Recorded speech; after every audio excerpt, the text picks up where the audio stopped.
Anje ibyo noneho ni ibiki kandi ibyo ni ibiki akangaka se sinzi nimba wabasha gukurura hano mwayinga noneho nimba nkari indandura kirye se ni ibiki mwana wanjye mbese mu magambo make twavuga ko ari umuti w'inzoka yes nyine ushobora gufasha abantu bose bawunywa ariko nyine nk'abanyeshuri urugero njye ntanze nyine urugero ku banyeshuri kuko nyine turya ahantu henshi nubwo bavuga ati twagiye ku ishuri n'ishuri azana akantu ngoma utazi aho yakoze utazi mikorobe yafashe bikagutera kurwara inzoka ugasanga ubyimbye mu nda urwaye za amibe za telekomunasi ibyo bintu byose uyu muti urabivura. None se nawe urwaye inzoka se ko ndeba waguze cyangwa n'uwo baguhaye cyangwa sha byagenze gute?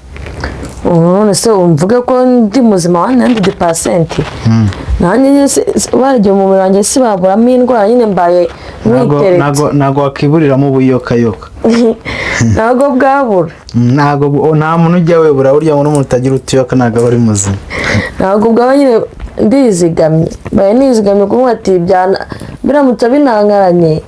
Ntabwo nawe ndi gupfa ngo njye kugura nenge abanyeshuri ubundi bajya barwara inzoka ko ndeba ubundi nzi neza yuko twari dusanzwe tukubona wiyigira gusa cyangwa se uri kwirira none uyu munsi tukubonye waguze umuti nimba ngo bawita ngo umuranduranzuzi n'umuranduranzuzi ni umuki indandurakiryi ubwo nyine birandura indyo mbi nimba ari ingika kugiraho ingaruka this one you need that indandura wabonye tega tugafate neza wabonye indandura kirye shaka nagasoma ariko wasoma ukumva mwe wumve se ntago ururasa ubwo ngubwo yase maze nanjye naye nawunywaho nese kutanywaho byagenze gute aya nyine ntago ndarwara ntago urarwara kandi wabuze ko utagiye wiburira ubuyoka ntabwo buraza mugahina ngo burenze urugero ku buryo uyu muti nyine mani ngiye ku myenda kubyumva ntabwo wakwica utwo tuziranenge tw'inzoga ubwo tugomba kuba tundi mu mubiri ariko nyine uno muti ni ngombwa mani cyane nyine ku bantu bigize bagatoraguzi barana shikarete ati wamaye iyo shikarete uri kumusaba uzi aho yayikuye uzi yakoze uzi hari ibihe mikorobe karaho mutaya mubyimba za mada mugatanya kurwara za amibe ariko nta kibazo mwe murye this one indandura kirye nese wiganjemo ibiki mbese n'uw'inzoka gusa vura amibe ni ibiki yes uvura inzoka amibe telekomunasi asikarisi mani n'ibindi bintu byinshi ndetse utera na apeti indwara zo mu mutwe nazirimo se ako kantu ka apeti cyengeye ko nabyo byatumye nkugura da uvura n'indwara zo mu mutwe mutwe usanga hati mu bitaro by'abasazi nk'umuntu witura hasi umuntu utajya uvuga ari seriye umuntu utajya nk'umunyeshuri utiga nk'umunyeshuri udakunda kwiga kereka barwaye inzoka zo kuri umutari w'inzoka neza tuzi ko hari n'umuntu urwara inzoka ariko akaba akunda kwirukanka cyane ntabona umwanya wo kwiga ubwo rero igihe udamugira n'aka kamufasha ibyo ni ubwa mbere waba ubyumvishe se umuntu urwaye inzoka aza kwirukanka umuntu kurwara inzoka no kwirukanka bihuriye he hari nk'igihe kera wajyaga kumva umukecuru kumva aravuze ngo yewe ngo kana kameze nabi nkarwaye inzoka yo kwiruka ubwo ni ukumutiza agakanzu no ukumva hari terime umuntu avuga kumva zirasekeje kandi nyamara man ari ibintu nyine bikunze kubaho ariko ukajya usanga umukecuru nyine nkawe yakavuze ngo umuntu ngo yahise nyine kwa kundi bajya bavuga ukumva ngo yarwaye inzoka yo kwirukanka nyine kugira ngo ubyumve neza byiyubashye ariko abandi ukumva baravuze ngo kana karwaye agakanzu ngakajipo ngo yarwaye ngo inzoka ngo imumereye nabi bya hatari urumva ariko ubundi bitewe n'ukuntu nyine uwo muntu wasanzwe bamubona kumva mwanya babona bwati niba usanzwe unziho nyine indwara yanjye ntabwo naza ngo ubwati ya ndwara yanjye yaje ngo utungurwe ko waba uyizi noneho ushobora no kuyishakira kandi karimo ati bya bintu byabo byazamutse naho ibyuma se ngo ibyanyu biraje ariko ari nk'indwara ya mbere nyine mwati ndarwaye cyangwa se wenda ndwaye umutima byagutungura gake wanyu kashobotse bati kashotse da ariko usanzwe uzi yuko ngurwaye mubwiye ngo umutima wahagurutse ntabwo byagutungura nyine avuga ati wanshishikaza kujya mu bitaro kujya kwisuzumisha gufata imiti ku gihe niyo mpamvu bakoresha imvugo nyine izimije isaba kubanza gukoresha ubwonko nyine. So wenda turavuga nk'abanyeshuri mwigana cyangwa se nk'abanyeshuri muri rusange, nk'iyo umuntu yarwaye ngo agakanzu cyangwa inzoka yo kwirukanka, wenda mwebwe nka terime mubivugamo kugira ngo abantu bajye basobanukirwa rega buriya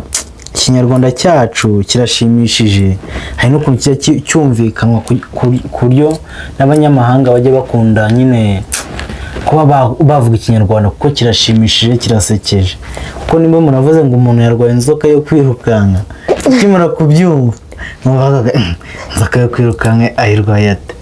Kandi ubwo ngubwo ni agakanzu, ubwo nyine arwaye inzoka, hari igihe uba wanyweye nk'umuti nyine w'inzoka, mu gihe ziri gupfa rero ziba ziri guhunga, ugasanga nawe bikomere nabi byahatari wateye nk'agatebe kuri toilette, ariko wumva bikomeye uhita witaba.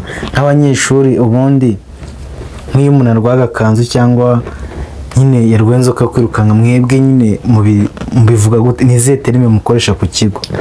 Iyo umunyeshuri yarwaye agakanzu ntabwo yagenda ngo mu ishuri ngo abitangaze ishuri ryose yarwaye agakanzu. Hari abantu baba baziranye nyine bakunda kugendana ku buryo nta kintu yabahisha. Niyo yabiguhisha uba umumenyereye nyine, umenyereye yuko ari wa muntu break iyo igeze arasohoka. Noneho umuntu ubona break igeze ujya ajya kuri wese, mwaze kuri wese amufitanyeho gahunda, tukunda kumwati yarwaye akamanura jipo. Akamanura jipo? Of course. Akamanura, hanyuma iyo ari umuhungu se muvuga akamanura ipantaro, akamanura kabutura, muvuga akamanura wati? Iyo ari umuhungu se? Gusa umuhungu, iyo ari umuhungu se ubwo nyine arwaye ya nzoka urimo kumbwira ngo ni inzoka yo kwiruka, kubera ko n'imbaga nyinshi afite, usanga aho bize nta mpamvu yo gutekereza, nk'ubu barahuka n'umurezi gupa, hano usanga umurezi yinuka kumva umuramo kubuza utuntu tw'udupirizo urimo kujyanisha akantu k'akabuno, ariko nazanye umuti mwigira ikibazo. Ntibazagira ikibazo, Angela Rwanda ahari ku bwanyu. Ntacyo nazabazanira, abantu barwara inzoka yo kwirukanka mugane kuri TikTok, ni Angela arabafasha. Abantu mugira ikibazo cya amibe, abantu mugira ikibazo cyo mu mutwe, abantu mugira ikibazo cyo gukora ikintu mutizeye, abantu mugira ubunebwe, n'abantu mudakunda kurya abandi babibuze, bana mwamwegera akabafasha. Yitwa Angela kuri TikTok, sibyo? Siko witwa? Yeah. Niko witwa. Nuko rero ubwo rero nk'abanyeshuri mwigana uba ugomba kujya ubagira inama, uri kumva cyane ko bagomba kujya bafata nk'imiti cyane cyane y'inzoka, sibyo? Nk'imiti cyane cyane. Buriya abanyeshuri bari mu bantu ba mbere banaryagagura, sibyo? Kandi buriya abanyeshuri nuko buriya ugiye gufata abaturage bo hanze basanzwe, ugafata n'abanyeshuri ukajyamo mu kigo ukapima nk'inzoka, buriya nk'abanyeshuri 100% uba usanga aribo bagize utuzi. Erega n'abatuye nabo baba bazi ko hari abantu barwaye inzoka, ko hari igihe nyine cyagenwe, buri gihe nyine igihe cyagenwe cy'uko ikigo cyose perezida yarabikoze, perezida wacu cyose kigomba gufata ibinini by'inzoka. Perezida yarabikemuye, noneho bo basigaye babaha ibinini, ugatumwa ibinini by'inzoka, utunini turyohereye tuvura inzoka utamenya uko byagenze, ariko turiya ntabwo tujya dutuma urwara inzoka yo kwiruka. Iriya yigendesha gake, ubwo nyine iyo ugeze ayiherereye nawo utangira kuba utuntu tw'udupirizo. Ziriya nzoka ari nk'igihe wasangaga kera, urumva ukuntu umuntu yarwaraga nk'inzoka kera yo kwirukanka yajya nko hari nk'indi terime bakoreshaga nk'umuntu ngo yewe ngo kanaka ari he ngo hapi ngo yagiye kujugunya akibaza ibintu yagiye kujugunya ni ibiki. Nibyo nyine kubyaga n'ibyo ko umuntu bitewe n'ukuntu mamuzanye nshaka kuvuga nyine akoresheje imvugo izimiye nkawe mamuzanye yembwa atagiye kujugunya uhita wumva ibyo yagiye gukora, ariko haje undi muntu atagiye kujugunya yakumva se? Ntabwo yakumva ko yateye ko agiye nko kujugunya ibuye, agiye nko kujugunya iki, ariko nk'aho ati kari maze kanaka ari nkatagiye kujugunya wowe ubwonko bwawe butabuzanamo nyine kujugunya mu biziranye bwo kujugunya ari iki. Deje ukumva biranasekeje kandi nyamara nta kintu gisekeje kirimo. Of course. Rero ikintu uba ugomba gushishikariza abantu bajye bumva ikinyarwanda babanze bakigire ute, babanze bakinononsore neza mbere y'uko bagira ute, mbere y'uko bajya kuvuga ibintu batazi. Nimba umuntu agiye kujugunya birumvikana, abagiye kwiyitaho nyine abagiye kujugunya. Nimba umuntu yarwaye inzoka yo kwirukanka, nyine aba yarwaye inzoka yo kwirukanka ntabwo aba yagize ute, ntabwo aba yagize bya bintu ngo aba yakwa kundi nyine simbivuze. Ubwo nimba ari umuntu ubifitemo ikibazo yatwandikira muri comment akabitubwira. Gusa abanyeshuri bo tuba tugomba kubashishikariza kujya banywa imiti y'inzoka, sibyo? Kandi nabo ugomba kujya ubibabwira nk'inshuti zabo. Dore muri class ushobora gusanga ari wowe mu content creator, ushobora kuba ari wowe ukunda kugira inama abantu batandukanye, si n'abanyeshuri gusa, natwe abantu dusanzwe cyane cyane nk'abajya mu kazi batajya cyane cyane kwanza abantu barya ku kazi batarya mu rugo saa sita, nabo bari abantu bari mu bantu bashobora kuba bakorora inzoka mu mubiri wabo. Baba bagomba gushishikarizwa rero kujya bafata imiti y'inzoka kugira ngo bajye bahora birinda indwara zitandukanye, kandi ari nako birinda za mibe, bakajya bagira apeti ndetse n'ibindi byinshi cyane bitandukanye. Njye nkeka ko ariko byakagenze. Ange Ira Rwanda rero arabashishikariza kujya muhora mufata imiti y'inzoka kugira ngo mujye mwirinda kuba mwacika apeti, umubiri wanyu ugasanga wacitse amazi.